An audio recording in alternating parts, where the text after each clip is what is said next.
Game Junkie Podcast. I, as always, am your co host, Brian, and today I am your only co host because we are doing a morning show. And since Jim has a new job where he actually works regular hours, he sadly can't join us. So it's just me today, which is, I don't know if that's a shame or what, depending on how you feel about Jim. I'm kidding, of course. But I have a guest this morning joining me from Epsom, England. Is that right? Epsom. I got it right. Episode, yeah, that's correct. Epsom. All right. Just outside of London with Slitherine Games. I'm not even going to try to say your last name. It's Bart, a producer who's. Are you a or the producer working on this? I'm the producer on Polaris Okay, Sector. you're the producer. Okay, the producer on Polaris Sector, an upcoming 4X game from the folks at Slitherine, and oh god, this soft warware. Softwareware, correct. It's hard to say. It It is is hard to hard to say. say. I've been practicing before the show. Yeah, I've tried to say it about 10 times. It's like I always have to slow down for the war part. I always have to slow like soft warware. Um, folks, a bit of history. This game has actually undergone two name changes. It used to be called Galaxia Remember Tomorrow, and then it was called Remember Tomorrow. I'm not sure if that was the order, but now, when did these guys sign with Slytherin? They signed a good couple of months back. Obviously, we waited for a nice moment to announce it, till we have proper materials in place and stuff like that. But yeah, we've been working together for quite some time now. Right. Okay. And that's pretty cool. So wait, yeah, so a few months. Were you working together before the signing, or was there a period where you were working up to the signing? I don't know how any of that works. Well, after the signing, we started working, but obviously, we didn't announce the signing immediately. Oh, Um, okay, that so, makes so there, sense. That so there makes was a sense. period between us announcing it as Polaris Sector, and the signing that we were working on the game. Okay, that's cool. So yeah, for a good couple of months now, I've been the producer on Okay. What this else game. have you worked on for Slytherin? Oh, by the way, folks, a disclaimer: I am kind of a Slytherin slash Matrix fanboy. I love a lot of their games. Distant Worlds is my favorite 4X ever, and so I'm not I might be a tiny bit biased towards Slytherin and Matrix, but I'm just throwing that out there to be honest. Uh, okay, so what else have you worked on for Slytherin and Uh, Matrix? so a couple of games. One of the game you're probably familiar with was Starhammer. Oh, Um, I loved Star. We had those guys on a little while back. yeah, That game was a wonderful surprise. Absolutely wonderful surprise. I was so shocked at how just not only good that was, but it just. I mean, I'd never really heard of it. I had heard of their original game, but the yeah, new one kind of caught me by surprise. But it's really tactically, something different. it's so tactically satisfying. I mean, just the level of things you can tweak every turn for every ship. It's just so wonderful. Yep. Oh wow, that's good to hear because we're huge fans of that game here on Space Game Junkie. I mean, we love. I still need to finish it. I rarely finish games. There's so many games to play now, which is Oh great. God, yes, Oh my yes. god, it's so great. But yeah, it makes it difficult because like I can't finish anything. Excuse me. So that's great because yeah, guys, if you guys have not played Starhammer, oh The god, Vanguard Prophecy the was before. Vanguard Prophecy. If you guys haven't played it, go. I don't care if it's on sale now or not. It's what, $20. It's fucking Correct. worth every goddamn penny because seriously, if you're looking for something kind of a mix of Over the Reich slash Achtung Spitfire and Starfleet Command, that is your game. I'm not even kidding. I That think game that's is it's a nice way of explaining it. that's what I was totally thinking of because with if you guys haven't played the Achtung Command, I mean Achtung Spitfire or Over the Reich, these were games made by was it Avalon Hill I in the think it late was. '90s. They're like turn-based tactical flight games where you control airplanes on like almost a board really, and they can only move a certain amount per turn. They can only pull certain maneuvers per turn, it's kind of similar to what you can do in Starhammer, and it works so well, and it makes the game so fluid, even though it's turn based. Yep. You know, So yeah, that game is absolutely marvelous. Just really, just marvelous. So, oh, I'm sorry, I could gush about that game all day, and that was a that was a great podcast. We had a great time with those guys. Cool. So that's exciting. So that's very cool. Oh, hi, Big Game Reviews. So we got a few people watching. Hello, everyone. Good morning. I don't know where you all are, but it's so early here. I'm half asleep. So now you're working on Polaris Sector, which is an upcoming 4X, Yep. real time, Yep. possible real time. Did remind me in some ways of Distant Worlds. Yeah, I'm not. I compare. I'm sorry. I do that with every 4X Well, now. Distant Worlds has that fame and that big Yeah. following. So pretty It's much every 4X coming out now will be compared somehow to Distant Worlds, especially when it comes from us. especially real time. I mean, turn Yeah. based. It's easier to say this is not like Distant Worlds. It's turn based, but this is real time. One thing I thought was fascinating about this game is like a lot of games when they're real time, they'll go by a month Yep. of real time. This goes like the 1.0 speed is 3 days. I Yeah, it think. has very small chunks of time at slower speeds. The thing is, what we try to do with this game, and I think Vladimir from Software War definitely succeeded there, is that you can play it real time, but you can also make it in such a way that it's almost a turn-based game because you notice during playing yourself that the game pauses whenever something happens. Which is But all great. these Which all is these great. settings for auto pause you can set yourself, you can tweak yourself. Yeah. So you can make it a fully real-time game if you want to, or just keep it like this and it pauses every time something happens, make it almost feel like a turn-based game, really. Yeah, it's fascinating because there are like dozens of options for the autopause. Like it looked Oh like god, about, if I recall, there's like 2 dozen options roughly. yeah, it's about that. They're organized in categories, obviously, but Right, there but are a yeah, whole bunch of them. there are tons of. So this game is very manageable, even though it's real time. It's not. It's not like it's not like a real time strategy game where it's like, oh my god, I have to select all these units and move them. No, it's not like that. It's just it moves in real time. Yep. But it's interesting how the 1.0 time is 3 days, and yet like such large swaths of time can go by in this game when you put it on. Was it 20 speed? I think is the Yeah, fastest. yeah, yeah, exactly. 20 is the highest one, and to be honest, especially in early game, You especially with the build you got yourself now, you'll be being on max time quite a A bit. lot, yeah. Yeah. Because like you want to build a ship, it'll take 2 years. Okay, 20 times. Uh, Now, one thing that I did not realize, and I should have realized, and this made me feel like an idiot when I was playing it, is ships have fuel, guys. Yep. And I didn't see the fuel thing there at first, and so I ran out of fuel a lot, and I felt like a fucking idiot.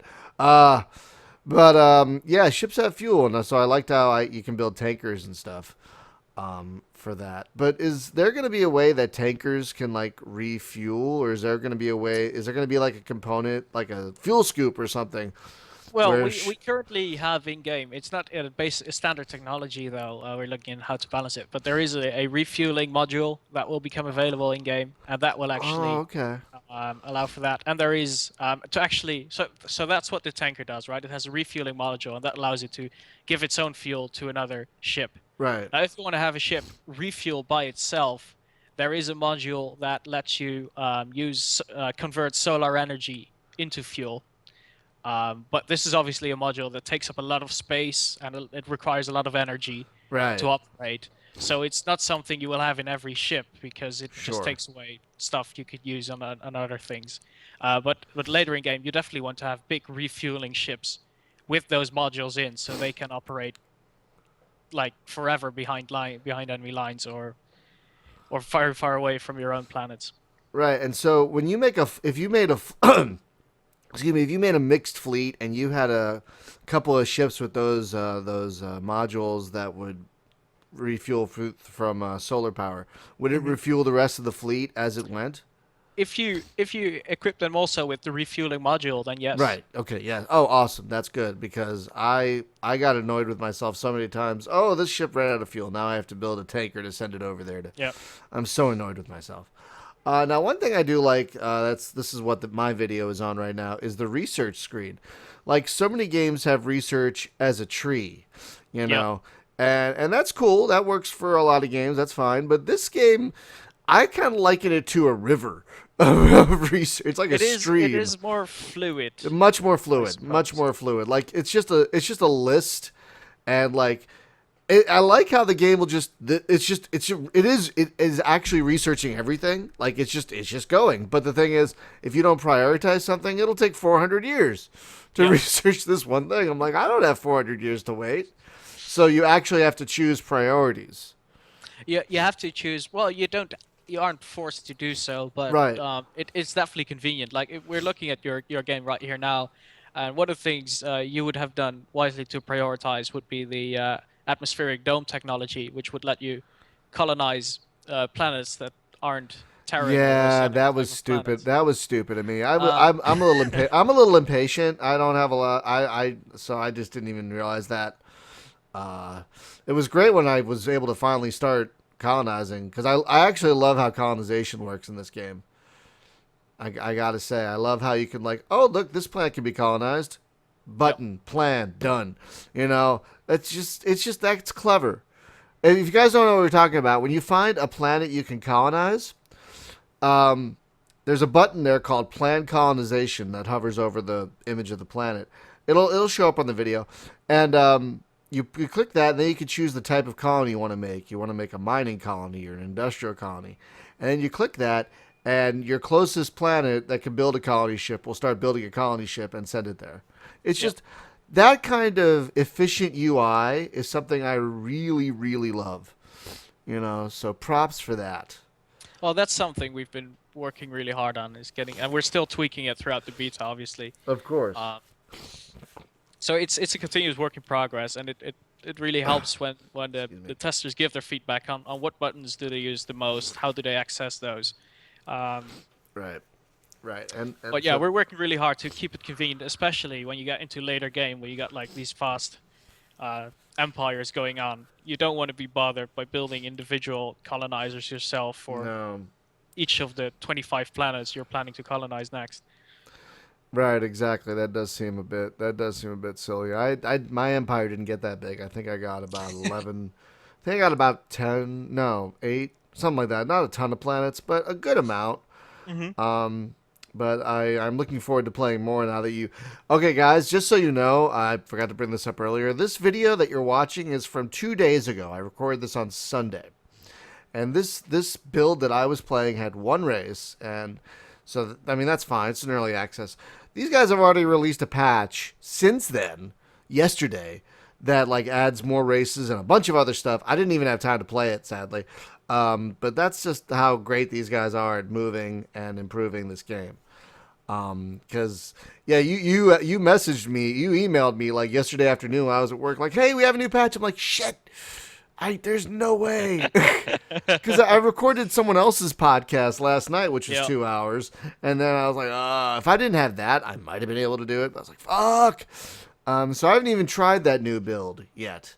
So what else is in that build? Remind me, what else is in that So, new build like you said, as of today, as of right now? yes. So we in the current build that it's actually going out to the testers very soon. So, but there we have the extra races. So we had the two extra races to play with. The others are waiting to be implemented, but all the materials are there for them, obviously.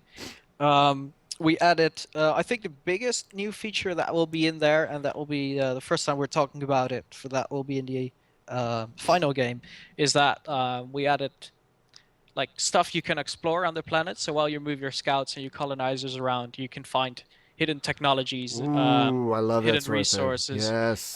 the part I like most is you can actually find hidden ship parts, Ooh. and you can salvage these ship parts. And if you collect them all, as it were, you can reassemble an ancient ship and use that in combat. Oh, I like that. So you're like putting a puzzle together. Like, ooh, I've got an engine. I got to find the rest of it. Exactly, That's exactly. pretty cool. So how many races are planned for the final game?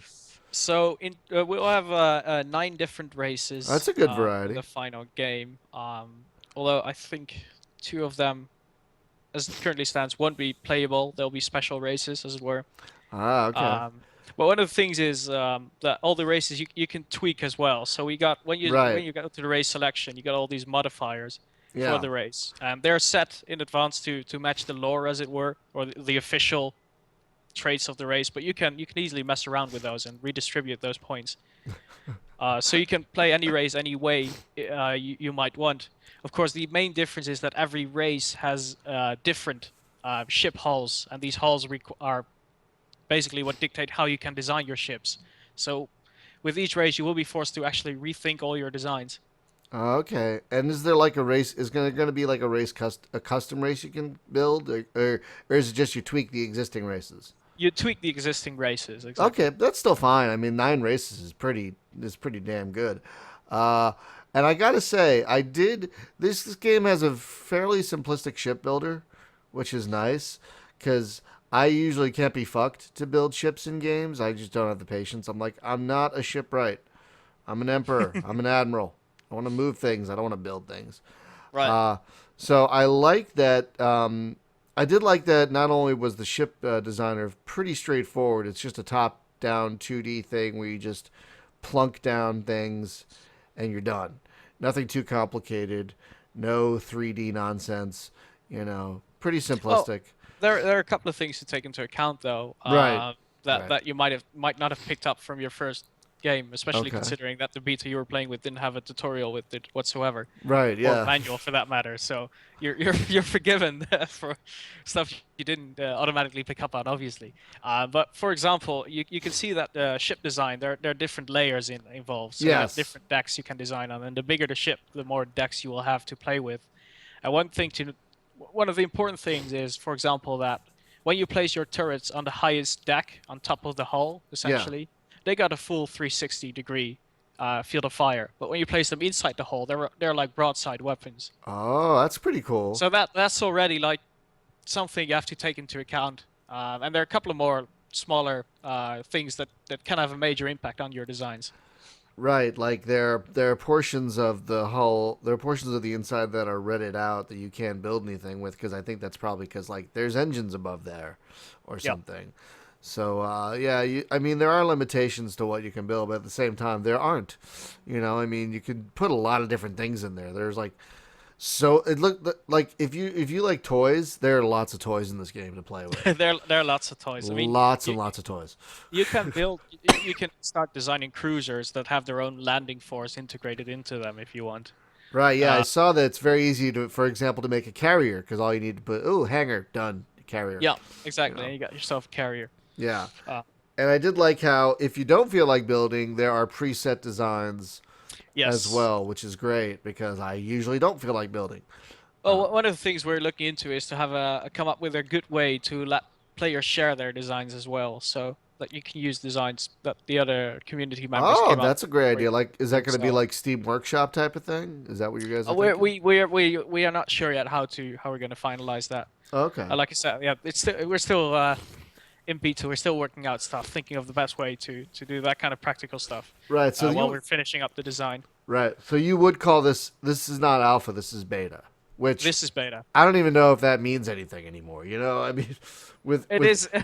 it's early access. That's what I usually say. Early access. Early access Because has definitely like blurred the lines between it. alpha and I mean, beta. the lines have been blurred for. I mean, kind of blurred anyway for a while. But I mean, yeah, the beta. So we're in beta. Okay, so we're fairly far along. I mean, it felt. I mean, there felt like there was a lot here, and I gotta say, I don't know. Right now, my video is showing some diplomacy. I love diplomacy. We're jumping around. I'm sorry, folks, but I'm kind of reacting to the things that the video is showing, but we're also just going all over the place. Oh, BitGame Reviews says it looks nice in the chat, so thanks, BitGame. It is nice. It's a very pretty game, actually. Uh, and I like how it's still mostly 2D. I think there is a 3D element to the map. I think you can rotate it around or something. Yeah, you can rotate it around a bit, and you can set like how 3D you want the map when you generate your galaxy. Right. Um, Right. Personally, I prefer a more 2D map, but Yeah, it's just I'm a easier to bit old deal school with. that way. Yeah, it's just easier to deal with. But it's nice because I don't know why there's a 2D, 3D debate in space gaming. Like so many people are like, "Oh, Rebel Galaxy looks great, but it's only 2D." Like, So, It's a great game nonetheless. exactly. Oh, excuse me a minute. Yeah, so we have both options Oh really. We God, got I'm the sorry. 3D in there if you wanted. So for the purists that say no, space is 3D, so I want to have it 3D, then But that's uh, great that you have the option for both. See, that's why like I could play Distant Worlds to the cows come home, and that's a 2D map, and I'm fine with that because it makes it yeah, accessible. But exactly. if you want a 3D map like Soar of the Stars or um, uh, I think doesn't Sins of a Solar Empire, I think that also has a 3D map, Slightly, kind of yes. sort of y. Yeah, Um, exactly. so It's more a graphics thing than an actual. than an actual XYZ thing. Yeah, no, Yeah. I got you. Um, But so we're in beta. How long has this game been worked on? I mean, you said we're in beta. So how long has this been? Well, that's a bit tricky to say, really. I mean, Oh, um, this game follows the core design of a game that Vladimir developed and released by himself in Russia only, oh, which was then called Remember Tomorrow in right, Russian. So that was Russian only, and he basically, I think that was in the late 90s. Um, so now he took his core design again, wanted to modernize it as it were, expand on it, and that's when we signed with him and rebranded it. And yeah, we're now actively working with him too. But this, so design wise, I mean, this is literally years of thought went into this. Um, but yeah, we're still adding in the final features and stuff like that. But right. it's been a good amount of time working on this game. I mean, it felt very stable, and even though it was Yep. missing a few things like the tutorial, for example, which I'm sure that's tough. I mean, That's actually the first version of the tutorial was in the new version going out to the oh, testers, the one oh, that's already great. with you.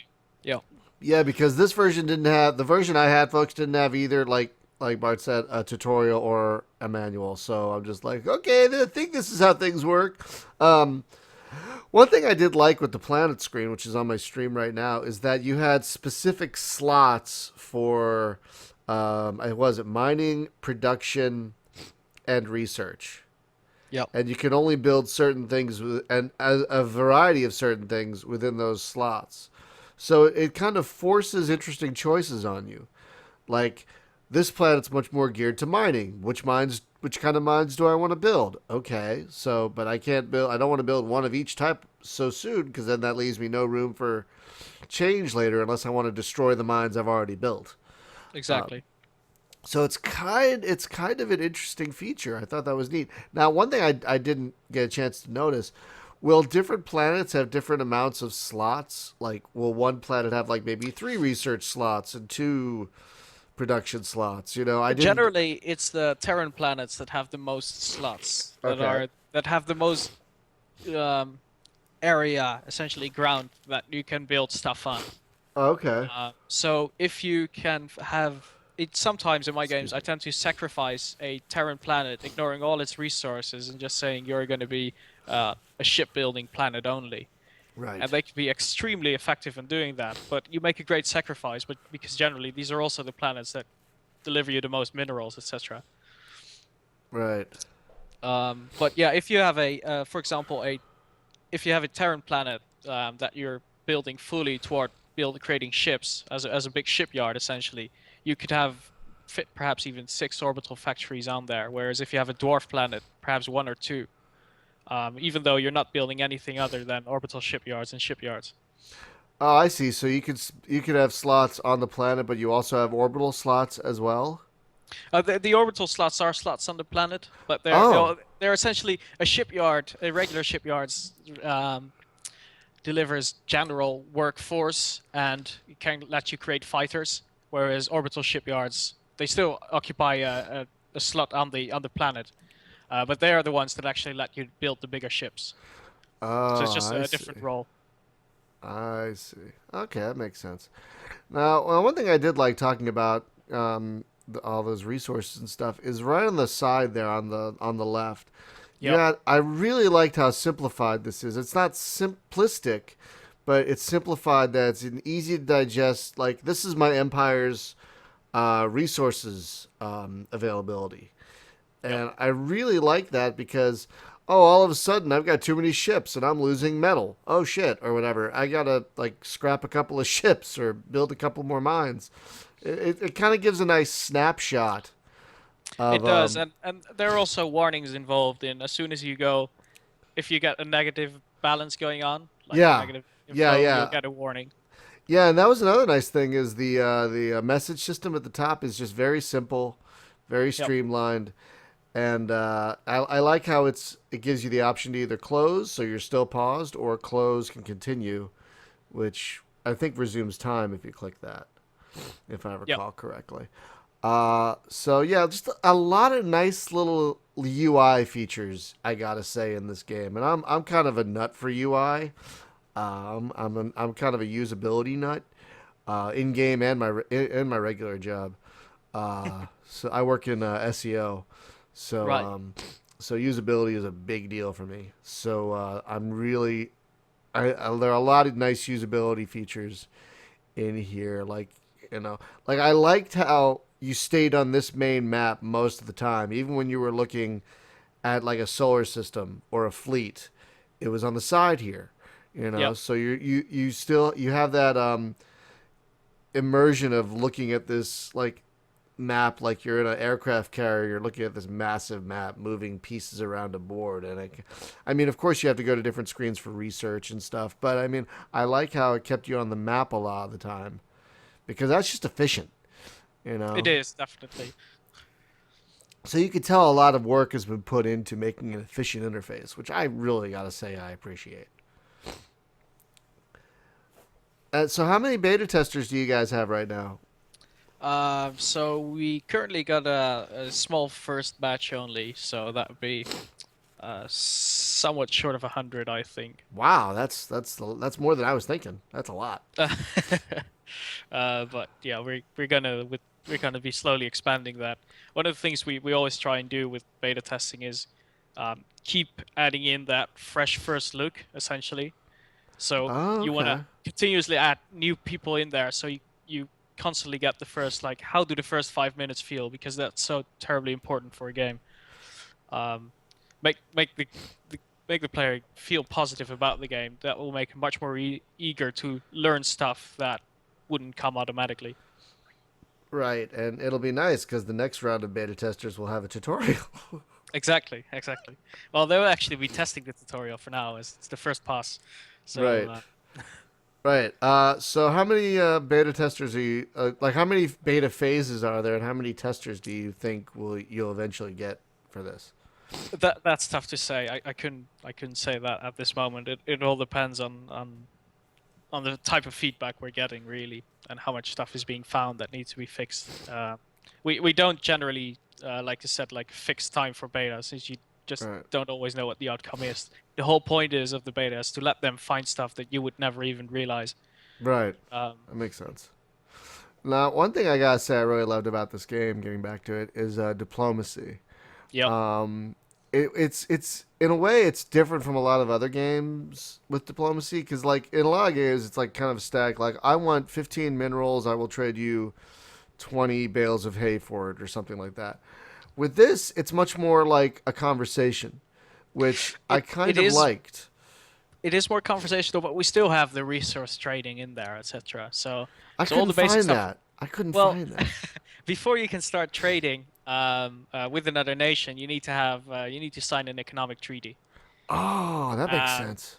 so before that, you need some decent relations with them, either by sending them gifts, either by having an open borders treaty with them, so you're already familiarizing yourself with each other, essentially, scouting ahead. Right. Uh, But I did love how the races, like when you were talking to them, they felt so different. Like there was one race that was like they were like they weren't the naked cat people, but they were like one of these races where they were like, "You good? We make treaty, flow through borders," or something like that. And you're like, "All Yeah, right, they were probably the drill. yeah, It's definitely the text that helps for that. The text is obviously we're still proofreading and making changes there. The other thing is that each race has their own little soundtrack to them as well. oh really? Oh, So see, even I if you don't really notice it subconsciously, it will give you a different feel when you are in that specific research, diplomacy screen with those guys. Oh, that's pretty great. Yeah, for when I'm recording, I always turn music off, so I didn't sadly get to Yep. hear that. But that's pretty great. I love little nice little touches like that. But yeah, it was fun. It was actually fun. Like usually diplomacy in a lot of games, like, uh, what do you want? You know, like okay, fine, I'll trade you this for this, whatever. Leave me alone. But this is like because the flavor text was funny.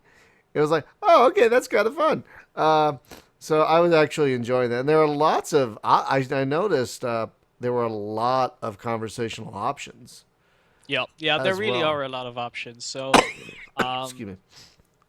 we didn't want to go for that type of diplomacy system where you can like you make an offer and then you say something you want to demand in return.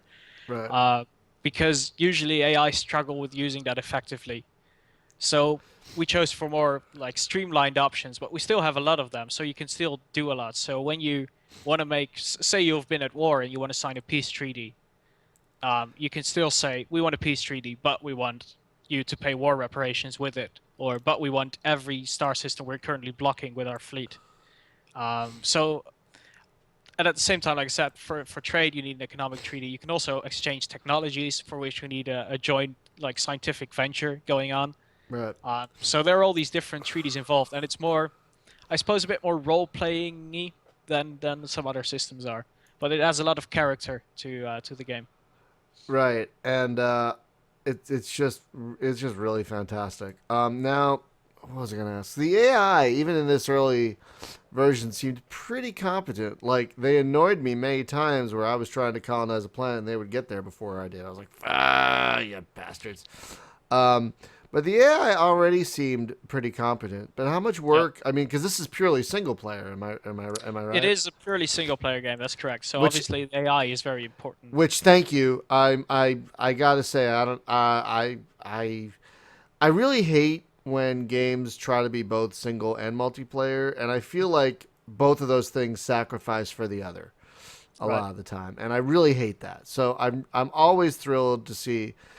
Like I don't really care much about pure multiplayer games for the most part, but pure single player games that's great because I mean it takes a lot more work, obviously, because you got to do a competent AI and stuff. So Yep. how much work is going into the AI? Because like I said, they were annoying me with like taking S- plants that I wanted and stuff.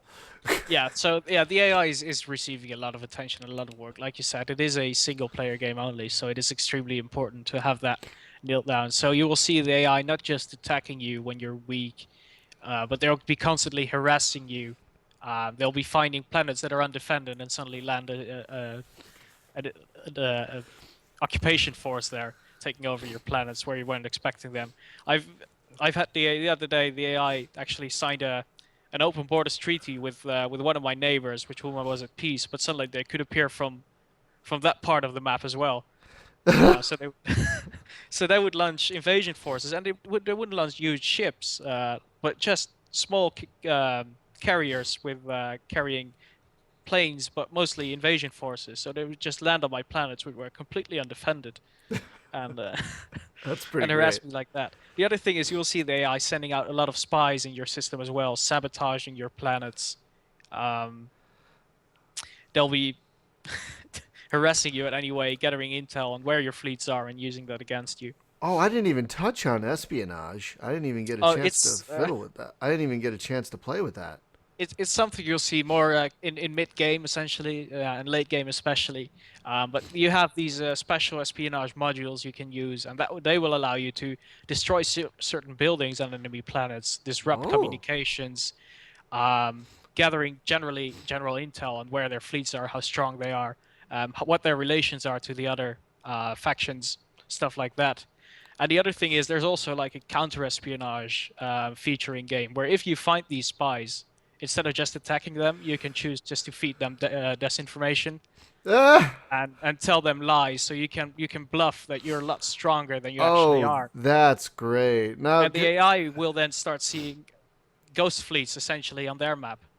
Uh, okay, that kind of leads me to my next question because I was gonna start asking because it's got to be difficult to try and develop and publish a 4X these days because there are quite a few of them, and they're not always successful. I mean, No. it's a, I, I don't envy anyone trying to make a Space 4X game because there's this line you have to walk between: is it Master of Orion or isn't it? And Yep. if it is, how close is it to Master of Orion? And if it isn't, how does it differentiate itself? So there's this like tightrope that it seems like you have to walk to There make. is it is definitely tricky because when as soon as you call something a 4x, people immediately have Yeah, an they got idea they, of what it is. yeah, And they if get an you divert, expectation right away. Exactly. yeah, and Yeah. if you divert too far away from it, they'll just reject it completely. Um, so what we've tried to do here is to take the basis of 4x games that people are familiar with, colonizing planets, doing the Right. combat, etc. The ship design as well, and then try and integrate them with some of the newer features, like the more role-playing diplomacy, the new technology feature, what I just Right. Right. talked about, The the the espionage espionage system. thing. Yeah, a lot of these things were like I'm thinking like this different. These are little things that differentiate it from other 4X games that Yep, are out there, which is nice. I mean, the real time helps to differentiate it as well. yep, definitely. Um, Now, I didn't get a chance to toy with the combat too much Hmm. because I only had scouts, so my combat experience was retreat, run, go away, Safe run. option. Yeah. Yeah, exactly. Get away. But it looked like combat was kind of on a 2D board, but in Combat real is on a time. 2D on a 2D plane real time, although just possible like the strategy map. So you can That's just cool. pause the game and give your orders.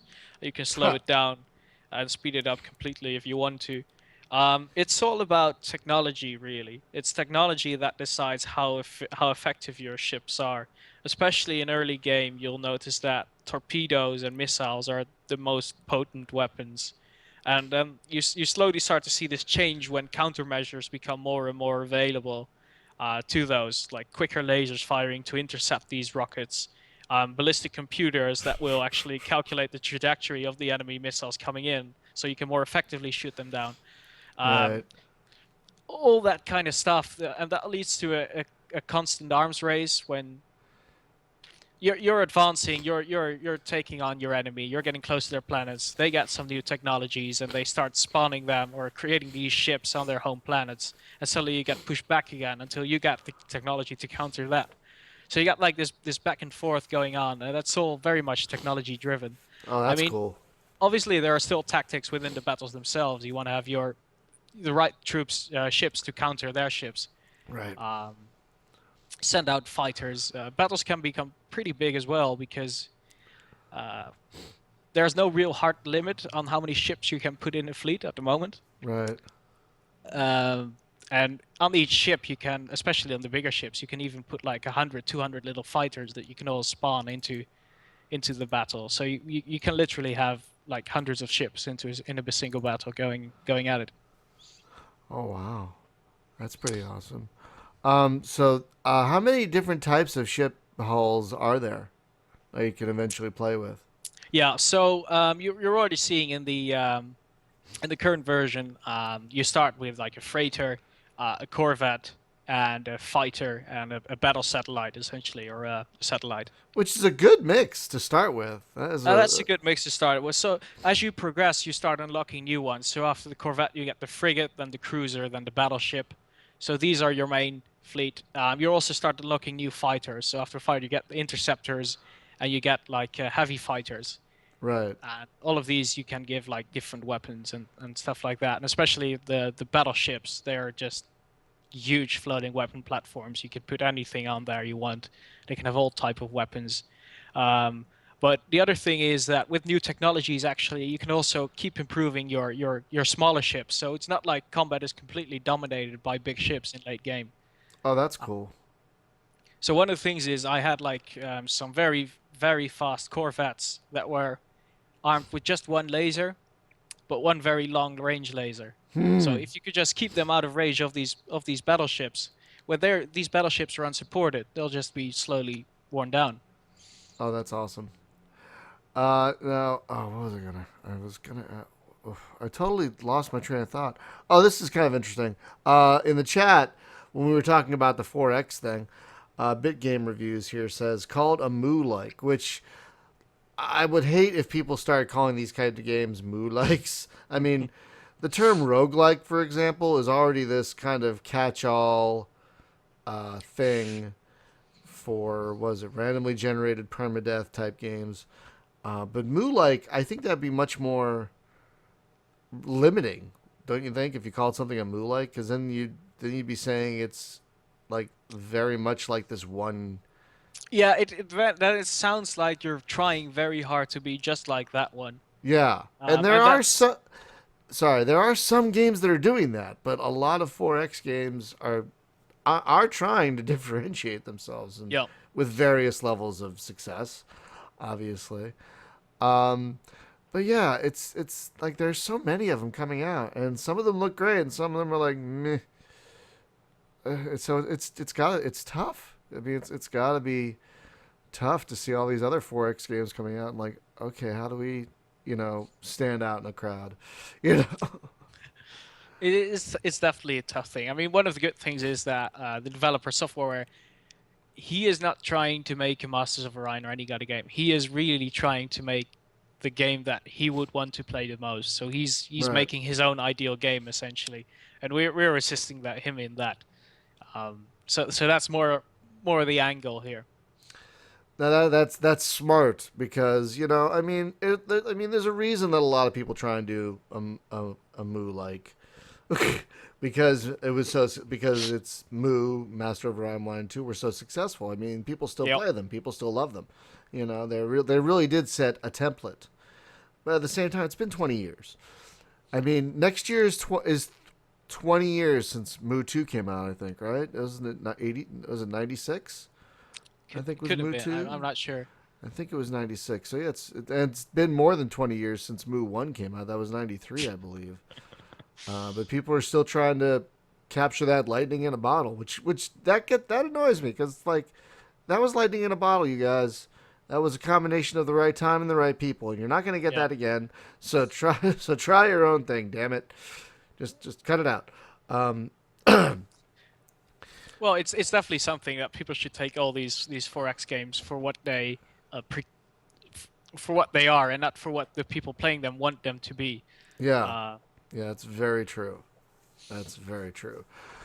So I didn't get as that big an empire, but I wanted to ask, how does the UI scale? Like when you have like say later in the game you have dozens of colonies. mhm. Is there an easy way to manage all of them? I think there was like the economic screen. Is that the way you Yeah. do it? There's the economic stream where you can do it from there. That's a very good way to do it actually, because also in the economic screen on the left you got this entire list of all your colonies, and you can see in that list on the top right of that list there's the little gear sign that lets you actually tweak that list and change the order in which they appear depending on the parameters you set. Oh, very So cool. you can easily navigate them even if you've got a huge amount of planets going on. Obviously, still though, the game will slow down when Right. you won't be increasing the speed as much, and you would be pausing probably more when more stuff is happening. That makes sense, which I like. I like that you have that option. Now, one thing I noticed when you're setting up a game is you seem to have if I recall correctly, there was an option for some kind of big external threat to come in the late game. Yep. Now, now that is a problem with a lot of 4X games like this. Is the late game does tend to turn into a bog. Like even with Civilization and stuff, it's like, oh god, I have to. Okay, this city's not building anything, and this scout is Yeah, just. it starts to feel more like work Yeah, than. it really does. So, I mean, besides that sort of thing, which sounds pretty cool, the big external threat, and I want to talk about that too. But what does this game do to help make the late game more less of a slog and more fun? Well, one of the things is, unlike, for example, Civilization, in this game, it's not at all efficient to have every planet you have be producing stuff all the time. That would just drain your economy completely. So the Oh, economic model is not set to support that. Um, interesting. Because So in it's other games, that's like you always want to be building something. You know what I mean? And that sounds like kind of a bucking of that trend, which I is mean, the nice. stuff you will always want to be building are economic buildings, but those are Oh. the stuff that you can automate completely with the like planetary governors you set, essentially with the policies you set. Oh, I barely even touched that. I think, but yeah, plants can have governors. That's right. I forgot about that. So that was all automated. But when it comes to ships, if you have all your planets producing ships all the time, there's no way your economy will be able to handle that. Right, because ships require upkeep Exactly. and so on. So that makes sense. Uh, and that's But one of the other things we've been really looking into is to have this constant um, pressure to colonize against your opponents. You mentioned before that the AI will try and pick off the colonies you might want as well, and that's because the way also the type of planets you can colonize are dependent on your technology. So in right, the beginning, you're more limited to what you can colonize. So even if you're relatively far away, you'll still find the same places you want to colonize as your enemy, and then you get more technologies to get to colonize newer stuff, and suddenly these become available, and you'll fight over those. And eventually, you get to build stations around gas giants and stuff like that, and they will be the only remaining places for extra resources. So you'll be all going after those. So throughout the game, from early to late, there will be pressure to like a fight over specific colonies. oh, that's pretty cool. I mean, because I gotta say the expansion part of the 4X's it's probably my favorite. The explore and the expand, Hmm. and so if you can keep that expansion thing going even in the late game, that sounds like a really great way to keep the late game interesting. Yeah, it's one of the things. One of the things we have at the moment is that you'll find that your planets will actually run out of minerals at some point, Oh, and you can research technologies that will let you dig deeper for these minerals. right, So that will help, but they will come at a late point. The other thing you can do is start building mineral extractions at planets you cannot initially colonize. So first, you noticed already you need the atmospheric dome to colonize some desert right. planets or frozen planets. For like volcanic planets, you need like a seismo-resistant atmospheric dome. So you need another tech level beyond that, and that will come several hundred years later. So before you get to that, you're already digging out the existing resources, and after that, you'll start doing your gas giants and everything, like the most horrible places on Earth you could possibly go to. You're kind of forced to go to extract those resources. Right. So basically, like if a planet runs out of minerals, do you abandon the planet or do you find new? Do you change what its primary focus is? What? You can change its focus. You can abandon it, although it's not generally the best idea. At the very least, it's good to have refueling stations everywhere. Yeah, yeah, that Um, makes sense. but yeah, you can refocus it, or once you get the technologies to dig deeper, essentially, you get a bit more profit from them. I think it's currently set up in a way that you always have a limited amount of output from these minerals, so they won't go at 100%. It would just drop like 80, 90% or something. So it'll be so you're always on the lookout for more places to get more minerals, so you can build more Definitely. so you can build more fun stuff. Okay, that's good. Um, Now, will you be able like will there be technology that will unlock like you saw this one planet and like it didn't look like there was anything there, but oh, now that I've unlocked this technology, this planet has tons of shit that I want. Yeah, you will find new resources or bigger resource deposits depending on the technology you're at. Oh, very cool. Okay, because that'll be like, oh, I didn't care about this planet before, but now I want it. You know. Yeah, exactly. Oh, that's pretty cool. So you not only are you rediscovering planets you might have like because that is a thing. A lot of these games, like you'll find a planet, oh, I can't use it, I'm going to move on, whatever. But if there's a way like, oh, this planet is suddenly usable, that's pretty great. So that sounds really like a way to keep the board changing, as it were, Yeah, which is exactly. nice because that's a thing that you want to keep again the late game interesting, but even the mid game interesting. Yeah. Now, what is this external threat that we mentioned earlier? What exactly is that? And can like is that a thing where like oh my god something's gonna kill us all? Everyone band together to fight it. Um, Is that what that it is? it can definitely become that. It doesn't have to band everyone together. It could just kill them off one by one Oh, okay.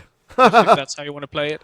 Um, but yeah, it's an external threat that is there's basically a race showing up as soon as one player appears to be dominating the game. So to keep it interesting for the player, essentially, to give him another challenge in late game.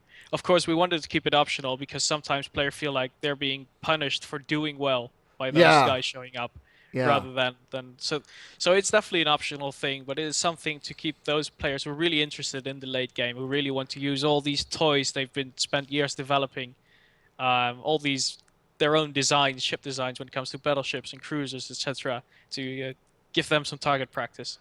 Right, and that is nice that it's optional because some people don't want that. And I also like another nice option was being able to turn pirates off. Yep. That's another nice option because sometimes like I don't want to fucking deal with pirates. God damn it. I just want to build and expand and not deal with these assholes. You know, so that's nice that you could turn that off as well. You know. Exactly. Yeah, it's also part of like the difficulty, as it were. I mean, pirates definitely provide a more challenging game generally. And the other thing is, I mean, you've noticed it in the options menu as well. You can tweak the auto pass settings. We got so many settings that you can tweak to let you play how you would want to play this type of game. And Right. the pirate settings and the external threat settings are just yeah one of those many settings that you can tweak. Now, the game already gives you a plethora of options on like galaxy setup and race setup and stuff. Because we didn't talk about it. Oh, hey, Explorminate. Um, oh, well, thanks for saying hi. Finally, uh, I'm just looking at the chat. I'm just looking at the chat, you guys. I'm reacting to the chat. Don't mind me. Um, um, thanks Explorminate. I totally lost my train of thought because you had to say hello. Hello. But now, what was I gonna say? Okay, so yeah, there are already a plethora of options, and we didn't. One thing we didn't talk about much is the RPG like options for setting up the different races, which I do kind of like. And some games offer this, and some games don't. But I liked how because in the RPG like you can tweet. You have a certain amount of points Yeah. that you could change different attributes, and some attributes are negative, so they give you points, and some attributes are positive, so they take away points. So will different races? Because I only saw the one. Will different races have different options that are tweakable? Or are they all the same for each race? Because I know They each race is different, but will yeah. they have like will one race have an option that another race doesn't? For example. No, they will all have the same options in how they do, but by default they will keep the presets. So if you play against the AI will all have their own um, as we set them essentially as developers. So they will have their own playstyle, matching the lore as it were, or their historical background.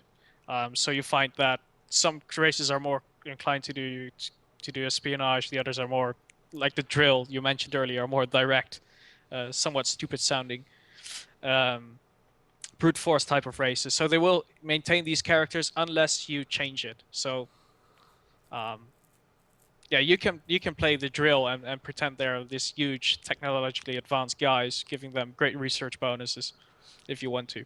Oh, okay, that's pretty cool. Now, Explorminate mentioned that the new build has two races, which we did touch upon briefly a little bit ago. What are the two new races that we can play in this build? This new build. So one of them is perhaps not as exciting as the space koalas we had before, I love but the they're space koalas. they're the humans we put in. Oh, humans are boring. Yeah. But they got completely different ship types. Well, they got the same like Corvette fighter and stuff like that, but the hulls are differently shaped. So you have to redesign all your ships again to match the human ones. So they'll have different strategies, different tactics combined with that. The other Right. ones are the cats we saw earlier in the video as well. The angry cats. Oh, those are funny. The naked angry cats. Those are kind of funny. I did like them.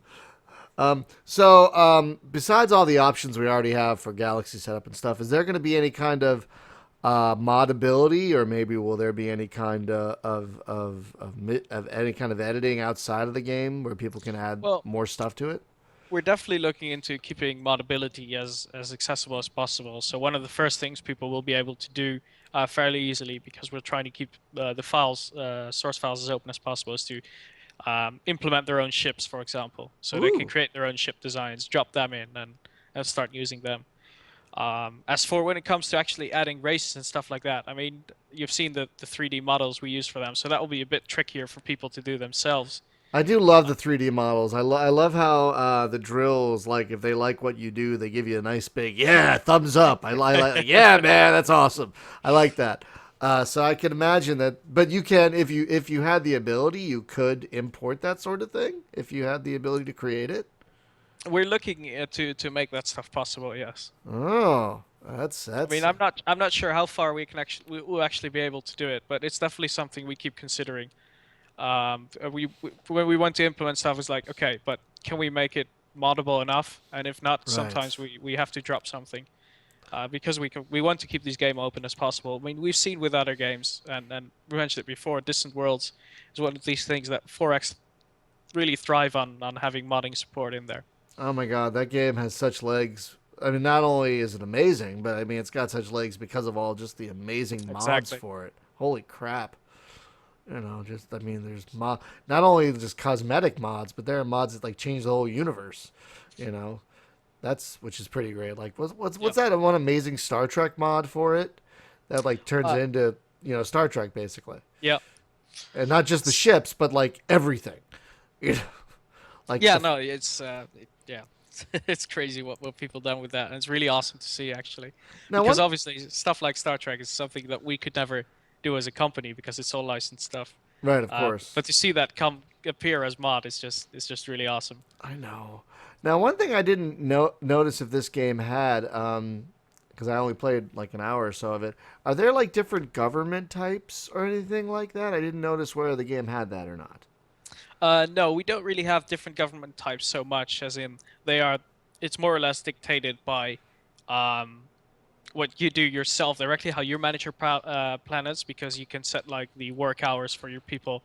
You can Oh, set special edicts per each planet. Say like, let's limit birth control here. Let's be really? uh, yes, or Wow. let's do bread and games. Let's give everyone a year off, whatever.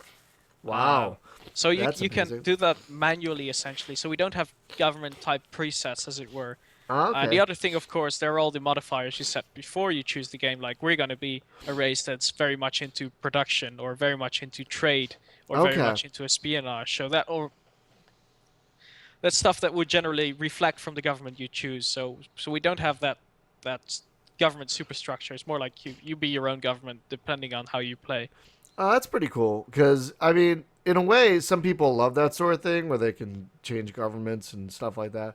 But in a way, that just removes a level of complication, which is kind of nice.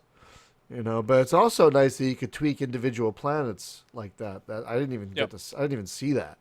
That is pretty goddamn awesome. Is that in the current build that you can do that? And It's in the current build. So if you I it's just in totally the missed it then. when you go to a planet screen, it's in the bottom left. You got these for build ship, build ground troops, and there's also one for issue and edict.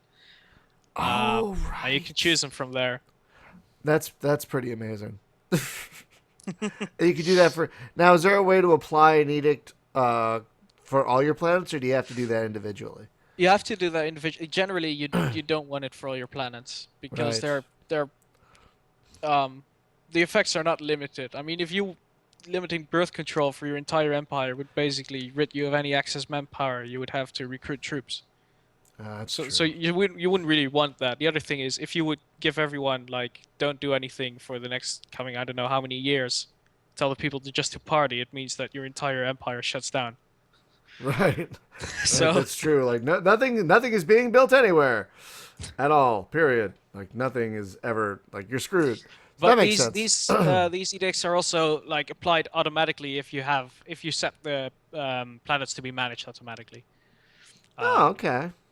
That's so pretty it's again, cool. it's you can micromanage it if you want to, but we won't force you to do it. I'm not much of a micromanager myself, to be honest. So I'm just thinking of the Lego movie now. Micromanagers.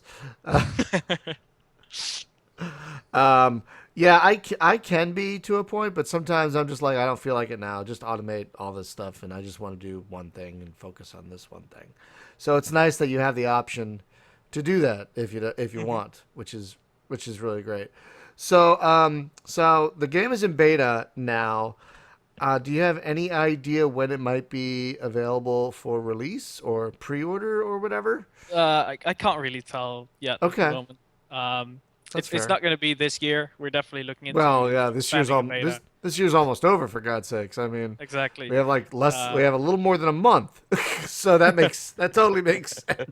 Like if you said that so in March, I'd be like, oh, but uh, no, so but I mean, and there's still a couple of features. Obviously, we're slowly implementing those now in the betas to have people um, try it and get their feedback from that.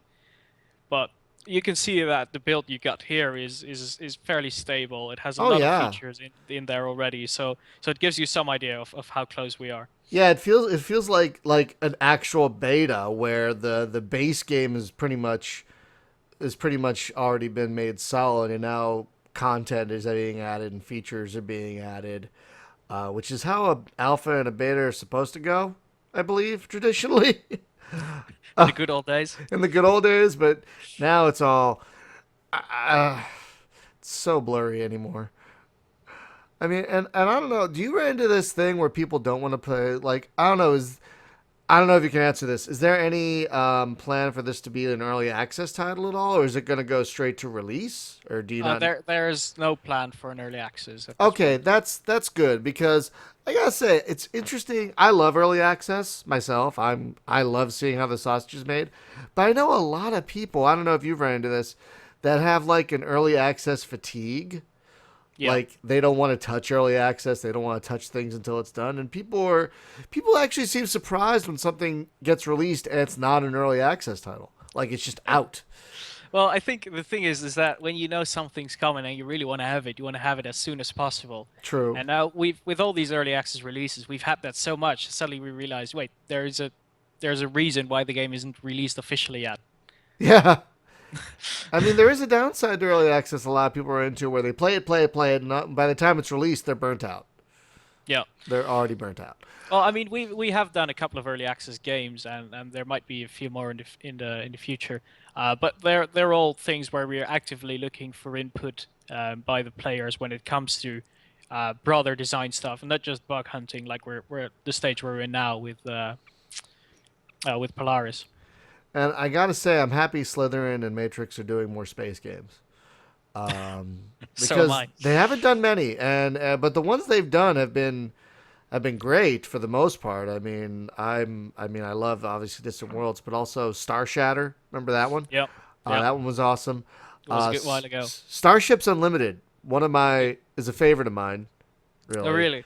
Oh, I love that game. I love the fuck out of that game. When they did a weekly sale of it a while back, I was Yeah. like, "Oh my god, people, you need to buy this." I actually did a video for it so people could see what the fuck it's all about cuz like that's one of those kind of forgotten mid-aughts titles, you know, that a lot of people Yeah. don't remember because it came out in like 2006 when nothing or 5 or whatever when nothing else was coming out, you know. So I'm really glad to see Matrix doing a few more spacey games because this looks great. Again, Starhammer was just fantastic. I mean, that game was just phenomenal. So, side note: is there anything more coming out in that for that game? Anything more in that regard? Well, we're currently we have an iPad build of that in beta. Oh, Uh, nice! That'd be a great iPad game, I think. so we're working on that, but I can't say anything else yet. But the devs are definitely busy. Oh, that ooh, really? Okay. Because I really enjoyed that game a lot.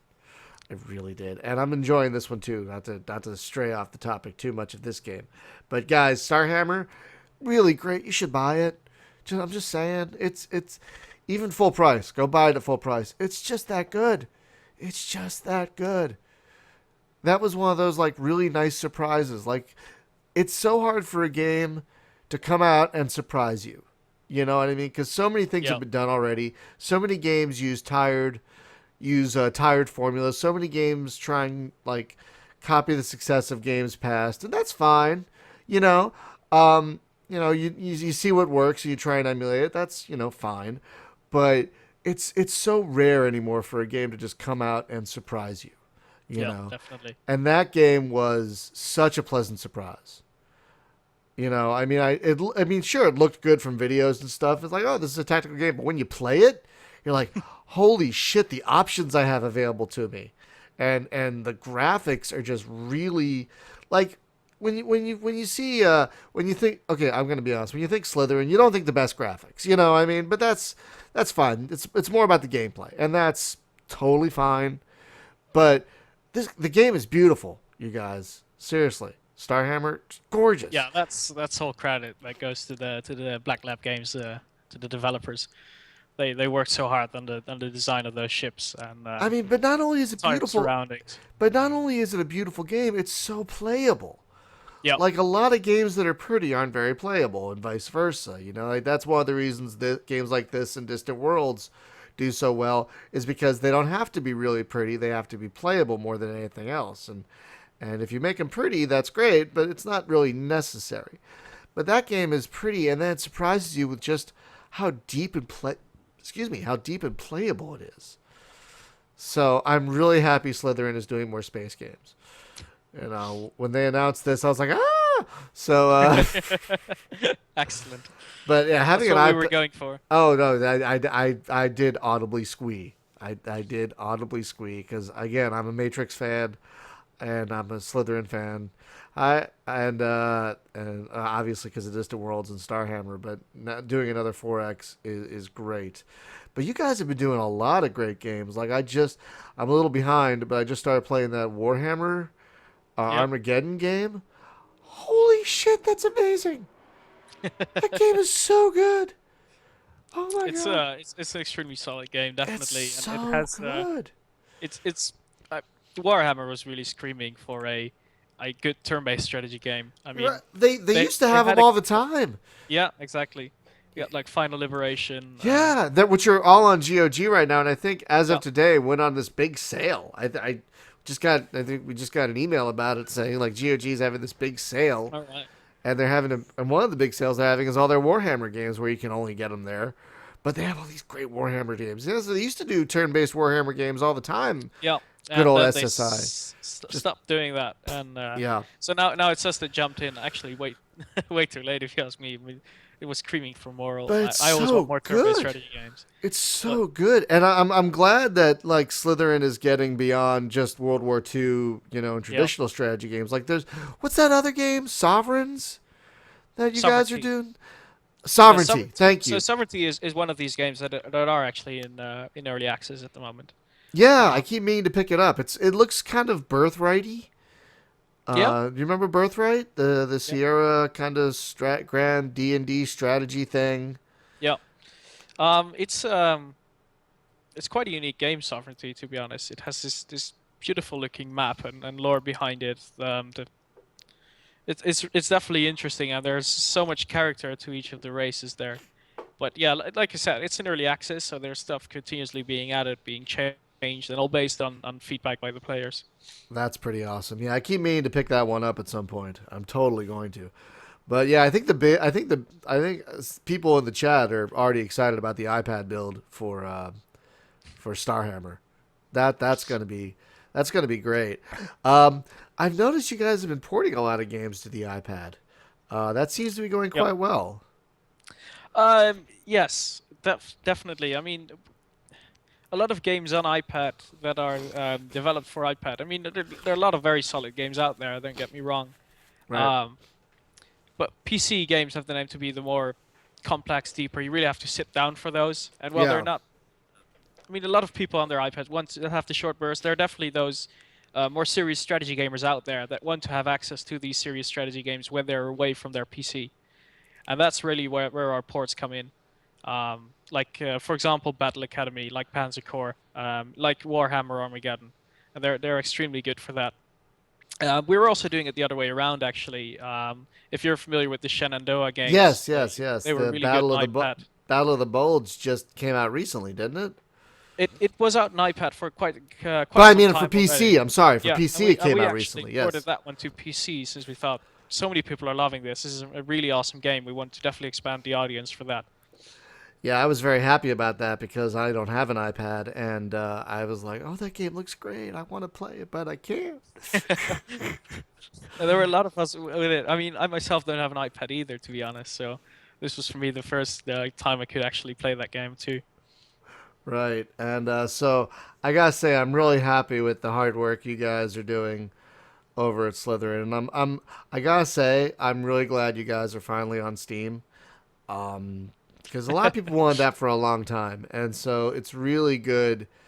I didn't know if there was a resistance to it or what, but I'm really glad you guys have really embraced Steam because Well, we are embracing Steam in the sense that we're seeing its appeal definitely and its convenience when it comes to downloading and updating, etc.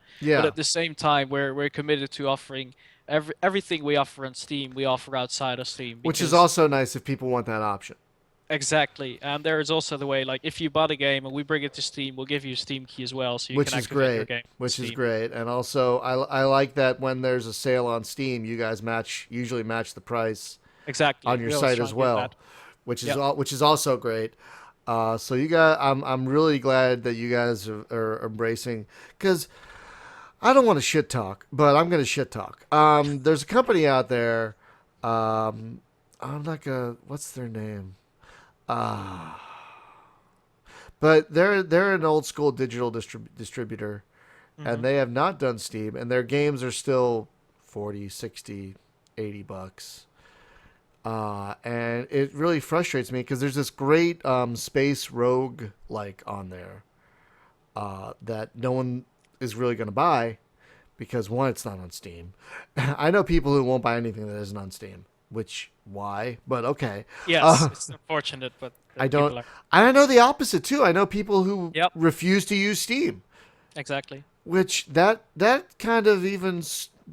Honestly, I know Steam is this monopoly kind of sorta, and I get that people are resistant to that. But there are games you can only play on Steam, so you're kind of really You're limiting you're you're yourself. limiting. I mean, I'm very much a Steam fan. I got tons of games on my Yeah, Steam, absolutely. but I also get them from like good old games. I used to get them Oh from yeah, Matrix and Slitherine, obviously before I started working here. right. Of In course. which case, the perks come with the job. You get Uh, the games where you get the games where the good games are. exactly. That's how I feel about it. If it's on Steam, great. If it's not on Steam, great. If it's on itch.io or whatever or GOG or wherever, you get Yep. it there. You go where they are. I mean, but yeah, I forget Shrapnel. Shrapnel, I think that's their name. They're still doing this really old school model, which doesn't really work. Is I think it's Shrapnel Games. Uh, and I feel bad for that. Is it? Hang on. You know what I'm talking. You know what I'm talking about, right? Yeah. Yes, I do. Yeah, like I'm really glad you guys came on board with this more modern distribution model. Like not just do. I mean, for a while I'm sure that worked because that's really all there was. I mean, for a while it was you guys doing your own thing and what Gamersgate, and that was it. You know, for like years. But so it's good that you guys have been smart enough to branch out. But then you get Well, I a mean, the thing is for us, it took a while for us to get to Steam, but we're out there now. But at the same time, like I said, everything we do on Steam, we also do outside of Steam. So right, we we we got games that have their own built-in mod manager, as it were, instead of Steam Workshop. We have our right. own automatic updaters. We have our own old distribution system, and that's I, all been tried and and I'm saying tested. that's the right way to do it because you're Yep, giving people options, and exactly. people love and deserve to have options. So Hmm. that's the important stuff. But like, you get someone like I feel really bad for this developer who like he's only on Shrapnel, and people won't buy his game because it's $40 on Shrapnel. And it would be a $10 Steam game that people would be sucking up like a vacuum cleaner, but because he's stuck to Shrapnel, and Shrapnel is stuck in their old ways. It just really makes me sad because it's a game people can't or won't play. So it's limiting again. So I'm really just, I know that's a weird tangent, but I'm just really happy to see that Slytherin and Matrix just branched away from that and are giving people more options. Because now that you have Steam and you have GOG and you have Gamersgate and all these options, people want options. People expect Yep. options. They deserve options, but the big thing is they expect them. So if you give the people options, you're just that much better in their eyes. So I think you guys are doing a great job. Thank you. That's kind of a circular way to saying I'm really glad you guys are doing more Steam stuff, and I'm really glad you guys are giving people more options. Yeah. I'm quite happy with that myself, to be honest. Like I said, I'm quite the Steam gamer myself. So Yeah. Oh, I um, mean, how could you? I don't see how you couldn't be in this day and age because there's so many great games that you can only get on Steam. well, I mean, you can definitely do without it, but I think that when companies have their own niche sufficiently tied down, we still see we have a huge community on Matrix only that aren't related Right. to Steam, that don't want to Right. have anything on Steam. So if you have that own community, you can definitely like survive and thrive even without Steam.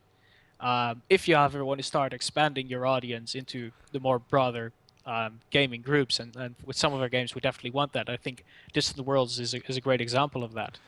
Um, Yeah, I had a much easier time selling people on it once it came on Steam because people, like, I was a huge like screaming from the mountaintops how great it is for a while, and if you were like, it's not on Steam, it never goes on sale.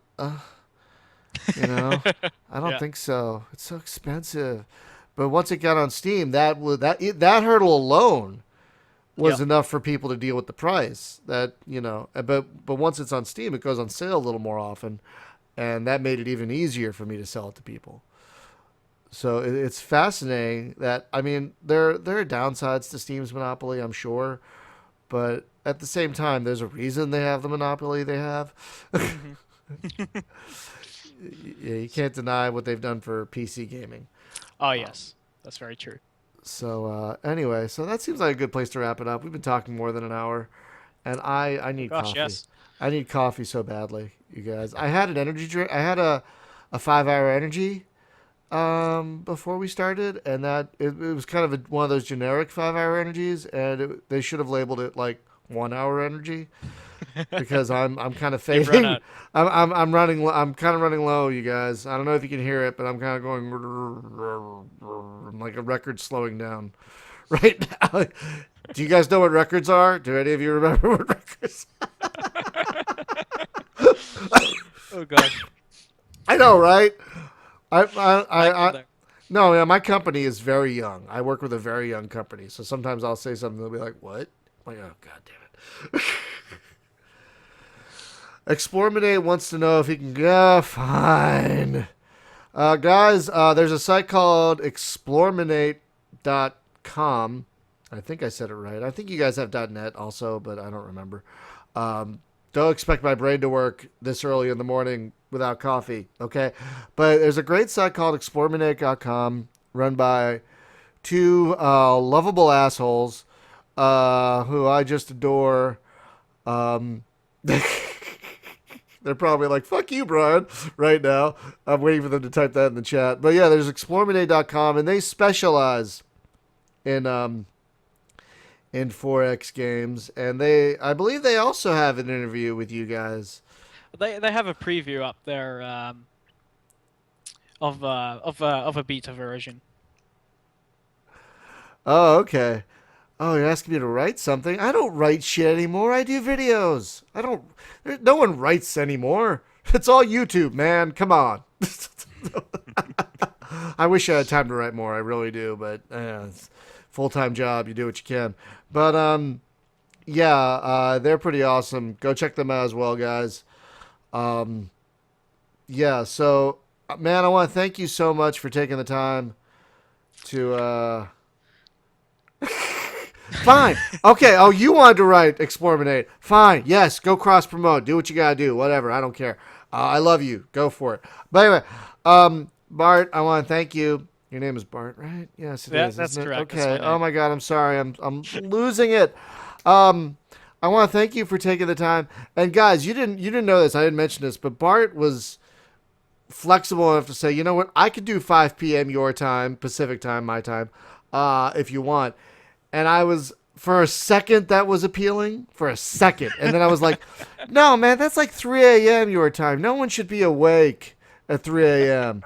I appreciate that. That is very cool of you, Bart, to offer that. I just wanted to throw that out there, guys. Bart is awesome for offering that, and other reasons, obviously. But I couldn't, in good conscience, ask you to get up at 3 fucking a.m. I mean, getting up at 6 a.m. or 5:30 a.m. or whatever it was for me was tough enough. Um, Well, I, to be honest, you can wake me up at any hour and talk about some awesome games. I don't mind that at all. yeah, that's true. If someone broke into my house, or someone no, no, okay, not broke into my house, but if someone called me at 3 in the morning, and go, dude, I want to talk to Distant Worlds, I'd be like, okay, give me a minute. Let me splash some water in my face. Just hang on. But I could do it probably too. But this is a much more tenable hour for both of us, I think.